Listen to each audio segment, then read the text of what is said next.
You're listening to the Virtue Podcast, brought to you by the Great Hearts Institute. Good conversations around the great conversation. Welcome back to the Virtue Podcast. Today, I am joined by a great colleague and friend, Dr. Brian Williams, whose titles and responsibilities have multiplied fourfold in the 8 years that I've known him. Today, he serves as Dean of Eastern University's College of Arts and Humanities, Dean of the Templeton Honors College. He also co-directs the MAT over there in classical ed. He's a National Alcuin Fellow, co-organizer of 100 Days of Dante, a fellow of this Great Arts Institute, very thankful for that, and most recently, general editor of Principia, a journal of classical education, and the host of an associated podcast for Principia. And today, we're going to take a little time with Brian just to discuss where this thing came from, this journal. But I think we have to begin, Brian, with an obvious and simple question. Sir? How, with all of those responsibilities, do you find time to eat, let alone sleep? Don't ask my wife and kids, actually. Those are all good things. I also do a bit of running on the side and cycling and that kind of stuff. But, I find time for it all and try to live, generously and graciously into all those things. And I rely upon all kinds of people too. But, everything you mentioned, that does sound like a long list, but they're all great things to be a part of. And so I've got energy for them. And so, it's all good work. It is good work, and it does cohere around a common center, common purpose, right? It's the support of classical that you've been at for years now, decades literally, is fundamental. And as long as I've known you, that's been the heart of your work. So, as I said, today we'd like to talk about this new journal that you are serving as general editor for. So, as I look at the title, obviously I have a little backstory on it. I'm really interested in why you're producing another humanities journal at a very time when university enrollment in those disciplines is generally waning. Yeah, I guess it's a humanities journal. That's a fair way to describe it. But no journal exists right now to serve this vibrant classical education renewal, right? We have journals certainly in education. We have journals in classics. We have journals in history. We have journals in literature. But there's no journal to serve the scholars and practitioners of classical education.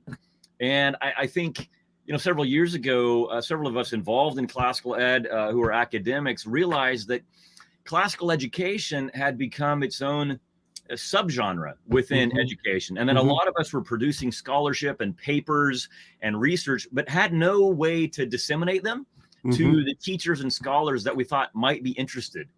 So I think we realized in order to disseminate some of that research and to encourage new research and new scholars to look into this field, we needed a peer-reviewed academic journal.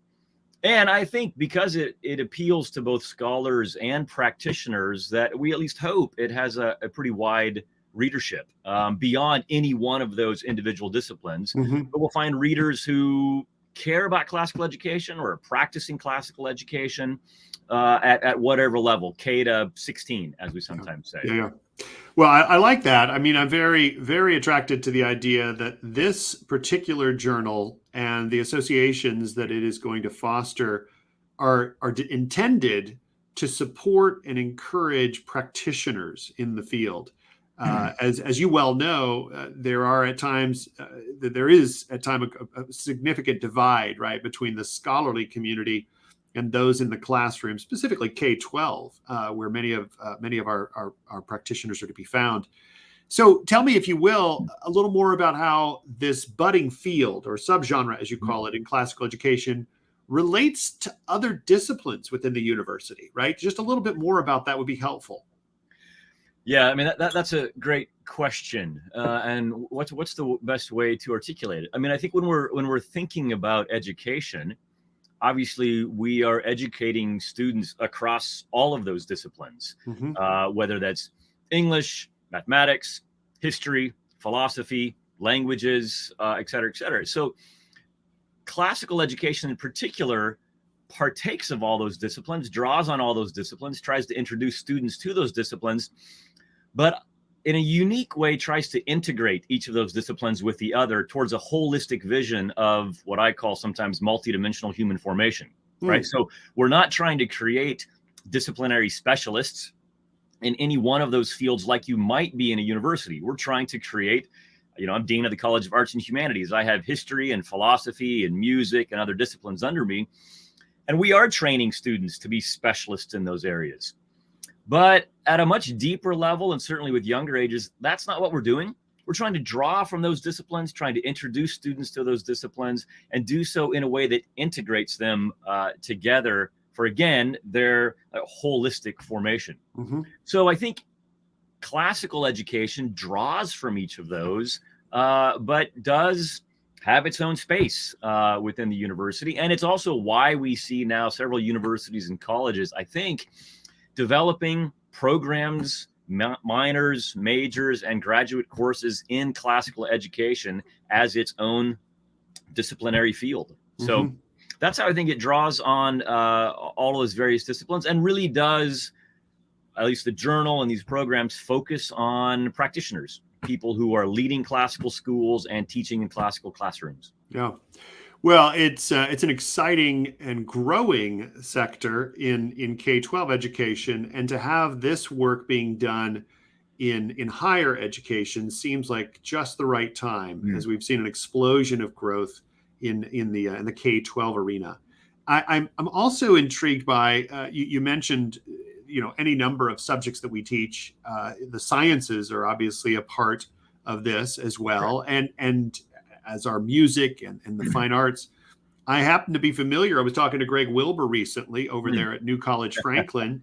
And of course, you and Greg and a handful of others have been involved in a little exploratory work around the quadrivium.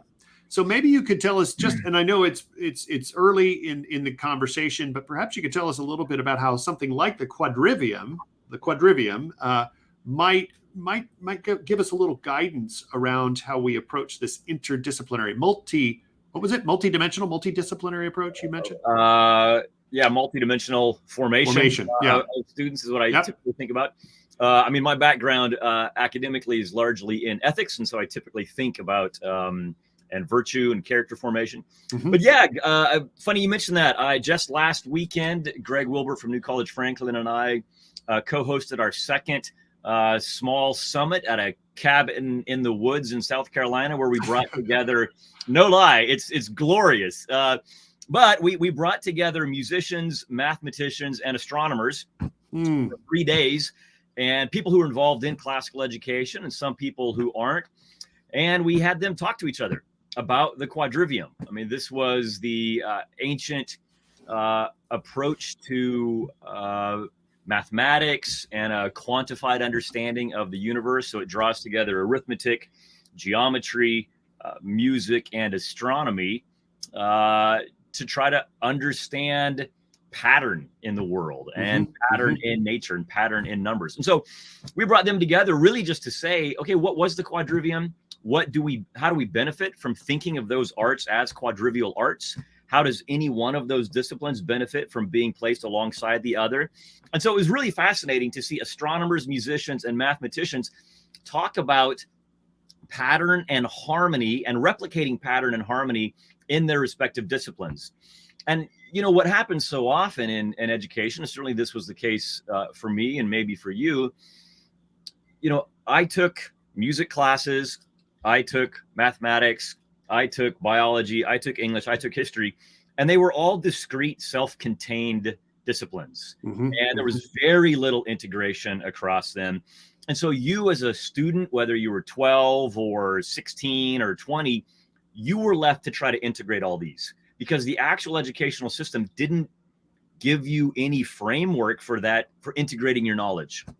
So something like the quadrivium is very ancient historical attempt to integrate what we know. And so that's what we're trying to recover with the Quadrivium Project. And there are lots of great people involved in that. And there are several different, what we might think of as Quadrivium projects going on. So this was an attempt to try to draw some of them together and get some really good people in one room talking to each other. So this classical renewal is not just about the humanities.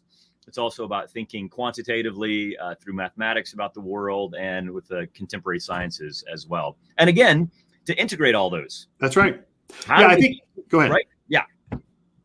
I just think that's incredibly important because here in the late modern period, we are so truly enamored with what science hath wrought, right? And rightly so. The technologies, the engineering of the world are really quite remarkable on many levels. And yet, I don't know if we have much of a sense of how it integrates. That is to say, how, as an example, the sciences and the activities of the scientific community would in fact touch upon ethics, would touch upon music. Is such a thing possible? Is there an aesthetic dimension? So it seems to me that you're beginning to explore an area that might really inform our late modern love, if I may, of the sciences. Do you think that's possible? Is there something there? Yeah, no, absolutely. I mean, I think all those disciplines I just mentioned feed into that. So one of the things we are hoping to do with the Quadrivium Project is just think, how do we prepare students at younger ages through the Quadrivium for advanced studies in math and in science? So how do we prepare them when they're younger, thinking about discrete and continuous numbers or patterns and repetitions in music or in, the heavens or in numbers? How does that prepare them for advanced studies, whether that's in math or science or engineering or algebra, whatever it is, in a way, because we are committed to knowing the world.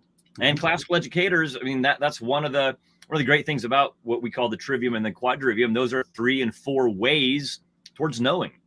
So the Quadrivium Project, it's for advanced, it's to, help prepare students for advanced studies, but it's also to, think about how it relates to philosophy or theology or ethics, how it could inform some of our philosophical concepts, but then also, how something like ethics might help us frame the kind of technologically driven society that we live in, right? I mean, I always think of Plato here, his concern that you give a bad man the power of oratory, right? I mean, he's cautious about that because he says you can do great damage when you put the tools in the hands of people who lack, if you will, the kind of character to know how to use those tools. And so I think, that's one of the questions that say philosophy and ethics brings to something like technology. Like, to what end is this serving? Is it serving the individual good and the common good, or is it are we just pursuing it because we can and it's kind of cool? Well, I didn't mean quite to run down that rabbit hole. Perhaps it's a wormhole, but it's worth mentioning in part as an example of the type of individuals that you've brought together and the way they're thinking to develop this subgenre, right? This classical educational field. Where have you found members to join both your editorial board and potentially to then contribute to the journal? Yeah, well, I started looking under rocks in my backyard, and I'm kidding. Rob, you know this as well as I do. A lot of us have been involved in classical education from higher ed for a long time. And we have friends and colleagues in various institutions around the world who care not only about their subjects and their disciplines, but care about the tradition, care about multidimensional, student formation. And so I reached out to a few friends who care about the same kinds of things, who care about or know about classical education, and who recognize that the classical ed renewal would be served by a peer-reviewed scholarly journal. And so, we've got folks from, on our advisory board, we've got folks like James Arthur from the Jubilee Center at the University of Birmingham. We've got Robbie George from Princeton, David Lyle Jeffrey from Baylor, Ashley Hairston from Wake Forest, Hamza Yusuf from Zaytuna. I mean, these are people, Bill McClay from Oklahoma. And these are people, scholars, well-respected, who were very, very willing to kind of lend their name and support to it. And then the editorial team, it's, again, folks from Baylor and Hillsdale and the Institute for Classical Education and University of Virginia, University of Dallas, and myself at Eastern University. All of us in our various fields and our various institutions who, very happily have have committed time to this project when, each one of us have 20 other things going on, as you mentioned at the beginning, but felt like this was important. And this was a key moment that was key for the ongoing, what I would think of as the maturation of classical education. I couldn't agree more. And part of what I've been very delighted to be a participant on that editorial board, largely because of some of what we discovered over the past 4 years, right? At our gathering in Phoenix, the National Symposium for Classical Education. Shameless plug right there, but that's definitely where a number of these scholars have met one another, have recognized the need and the growth of classical education, and though the humanities may generally be having some trouble with enrollments, it strikes me that classical education is on the rise. I think so too. It's a growth industry.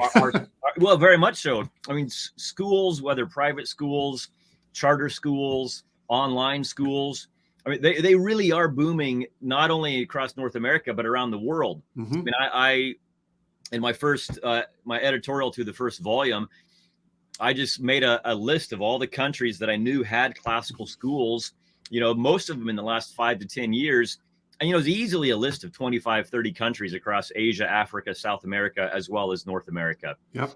And I think it's people recognizing the value of classical education as an integrated approach to education that really does take the long view of our students. So instead of just looking at the 8 and 18-year-old in front of us in the desk, thinking of them as 28 and 48 and 68-year-olds and all the people they will, inform and influence along the way. So I think educators recognize the value, and I think a lot of scholars are finding in classical education a kind of integrated, coherent vision that either they've been trying to practice on their own in higher education, or that they've themselves have been, working towards that as best they can. And some scholars have gotten into it because their children found their way into classical schools. And I think they see it as just a really exciting, opportunity in education. And, so many scholars have reached out to me and said, send me students from your schools.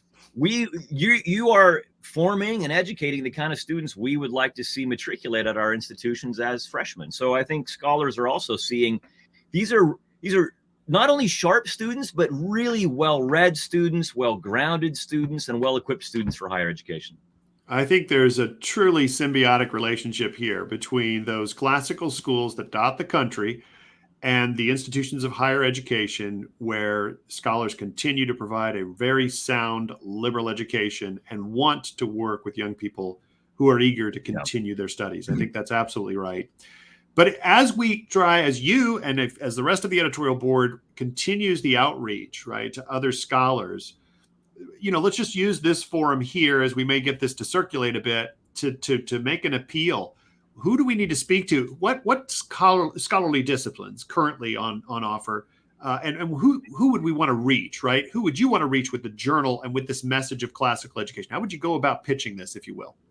Yeah, that's a good question. I think one of the aims of the journal is to drive scholarship and research in this field, thinking about the history of classical liberal arts education, the theory of classical liberal arts education, the practice of classical liberal arts education in our contemporary world, as well as, ancillary things like, governmental policy related to some of these kinds of schools. And so I think one thing we hope is that scholars who might be interested in this large historical and contemporary field would be encouraged to do research in this field and to contribute to the scholarly community that we're forming. And so I think we're looking for scholars, we're looking for academics, we're looking for people in higher ed who are taken with this vision, who recognize that it's not only good for the individual students and their own formation, also good for society, for students learn, to know how to, if you will, think well and reason well about complex issues and about which people might come to opposite conclusions, but do so in a kind of charitable, winsome way. Scholars who think that they might have something to offer contemporary schools as well from their own work and practice. And so, I would love to see, scholars in astronomy, the sciences, the maths, help us think about teaching those disciplines in a way that harmonizes with or integrates with this larger understanding of human formation, or integrates with other disciplines. And one of the, this is a small example. We don't necessarily do this in classical ed, but a burgeoning field of medical humanities, which are approaching medicine and medical ethics through the humanities, through story, through history, and trying to think, where do we see examples of, medicine, patient, doctor relations in the humanities, and using those kind of courses to train our doctors and nurses for their future practice. I think something like that is what we would like to see, as well as just, folks helping us think through from their various disciplines what and how we should teach. I'm delighted to hear you mention this notion of the humanities in relation to the practice of medicine. Reminded that it was the early 2000s, you may recall this, but Gilbert Meilander, Leon Cass, and a handful of others on the President's Council of Bioethics were doing some of this very work, right? Trying to use or to integrate and to approach the practice of medicine, right, from the humanities so as to humanize or to bring greater humanity to the practice and less of the technical proficiency, which of course is essential. That's not an either or, but it's technical proficiency with the added understanding of the importance of being humane in these practices. And similarly reminded in mathematics of our colleague from Harvey Mudd, Francis Su, whose recent book, Mathematics for Human Flourishing, absolutely, just has this whole different perspective on the notion of a quantitative approach to the world can be very much for the advance and the fullness of a human, right? So human flourishing is the heart of that, the telos, as you were saying earlier. So, well, and I would say, even in a disciplinary specialization like your own, like English, I mean, it's very easy, as we all know, to pursue studies in English at a kind of technical level for the sake of scholarship, but not really consider, the human person reading the John Donne poem and how that might affect them and inform them and delight them, or the person who pursues history but only pursues it from a technical point of view, but not from the point of view of how does this help us understand what it means to be human, what it means to be human in society. So I think all of the disciplines, not just the maths and the sciences, given our research model in the universities, can take that approach. And so I think one of the things we're also trying to we're trying to offer academics a vision for pursuing their disciplines, but in a humane way, focused on the formation of the human students in their classrooms beyond just scholarship, if that makes sense. Oh, it does. It does. I don't know if this is a sneak peek or if you've got it in the hopper, but it seems to me like one of the first historical sketches for Principia might well touch upon the development of the German university model, which has produced great quantities of scholarship, and certainly the technical aspects that you're describing, but often doesn't have an integrative core or center, right? It doesn't cohere sufficiently at times when those scholarly silos, right, are pursued in isolation. So I think what I hear you saying is that there's something of an integrative or reintegration that you hope to accomplish with this journal and the activities surrounding that. Do you let's just look ahead, right? Try to imagine 3 to 5 years from now. How do I don't know you what imagine? I'm doing this afternoon, Rob. Well, 3 to 5 years from now. All right. Still, you got to pretend. Just work with me here. How do you imagine this journal affecting scholars and institutions of higher education in the years ahead? What's your vision, right, for its impact? Yeah, it's hard to say. I tend to hold visions pretty loosely, and I don't want to commit myself to too much. But I do think the journal is a major opportunity to engage scholars in higher education within their disciplines, and again, to possibly shape the kind of research they do. Most of us have 20 different projects we could do, but I would like for some scholars to see classical education or, and Principia as giving them a platform and a venue for doing work in the larger tradition. So I'd love to see scholars, look at Principia, look at the work they want to do and think, oh yeah, I could shape my research in such a way that it serves this really exciting, vibrant, worldwide community of classical educators. I mean, I also think we will eventually see more undergraduate programs focusing on classical education. I think we'll see graduate programs. I think I've already got wind of a couple PhD programs that might be coming online in the years ahead around classical education.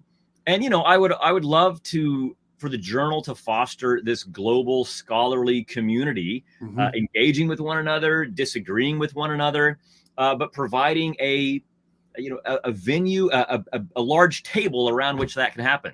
I mean, it's fascinating, just the Quadrivium Summit we just had.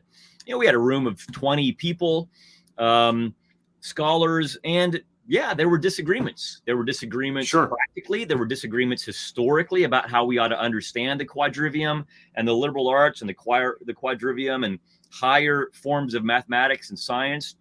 But it was incredibly generative, and we would start early in the morning and go till midnight. And I think all we did in that weekend away was provide a venue for that and bring people together. Principia, in a way, is a kind of literary venue for that, a kind of literary table to which we are inviting, scholars and academics involved tangentially in some way with classical education to come to the table, pull up a chair, and talk with each other. I think it's a wonderful development. Obviously, I'm all in and want to get the word out to as many of our friends and colleagues as we can, including those practitioners who we hope will benefit from the work that you and others are going to be doing in the years ahead. So best of luck to you, Brian. Brian, you know what? It's about 12:30 Eastern Standard Time. I've already bitten into your lunchtime. And as we've discovered, you don't have any time to eat. So please, I hope you get a little bite after we sign off here. Thanks so much for this stimulating conversation. It's been really fantastic. Always wonderful to chat. Let me just say that the first issue of Principia is coming out here 1st of October, 2022. And so people should go to our website, look up Principia Journal of Classical Education, see the articles that are coming out, subscribe to it, and it will be in their inboxes within 2 or 3 weeks, probably. Very excited about it. Fantastic. We have a link. You are, of course, Principia is one of the institutional affiliates of the institute here, the Great Arts Institute. So we'll also have a link there to reinforce it. So either way, get to the greathearts.institute or go straight to Principia at your Google search. Be sure to keep tabs on this and the very growing host of scholars who are supporting education, like Brian, and they're going to be in attendance at our symposium. So bookmark that website and keep tabs on this. Until next Tuesday's podcast, stay connected to the classical conversation and be part of this growing network of classical education in America. Thanks.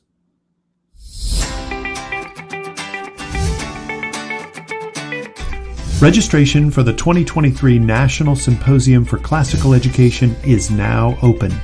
Join us February 22nd through the 24th in Phoenix, Arizona for 3 days of unsurpassed scholarship, professional workshops, and networking opportunities. For more information, visit www.greathearts.institute. Working together to renew the tradition.